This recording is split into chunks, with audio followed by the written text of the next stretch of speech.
மாம்பழத்திற்காக அப்பா கிட்டே சண்டை போட்டு போனார் சாமி. 4th பர்த்டே எவ்வளோ ஆர்வமாக குழந்த பர்த்டே கொண்டாடுறாங்க பாருங்கள். ஸ்வீட் கொடுக்கறதுக்காக எங்களை பார்த்து வராங்க. தாத்தா பாட்டி அங்கே இருக்கிறவங்க எல்லா கிட்டையும் ஆசீர்வாதம் வாங்குற குழந்தைங்க பாருங்கள்.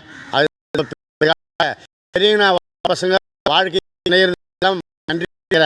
இந்த காலத்தில் இந்த குழந்தை பெரியவங்க யாராக இருக்கிறாங்களோ அவங்க காலெல்லாம் விழுந்து ஆசீர்வாதம் வாங்குறா. யாரும் தெரில, அப்பா அவங்க முன்னால் தான் வராங்க. ஆனால் இவளே வாலண்டியராக காலில் விழுந்து ஆசீர்வாதம் வாங்கின அந்த குழந்தை பல்லாண்டு வாழணும். நல்லா படிப்பு படித்து MBBS ஆகி இந்த கருமாரி அம்மன் கோயிலில் நீ டாக்டராக வந்து நிறைய பேருக்கு முகாம் நடத்தி சேவை செய்யணும். Okay, congratulation, wish you happy birthday.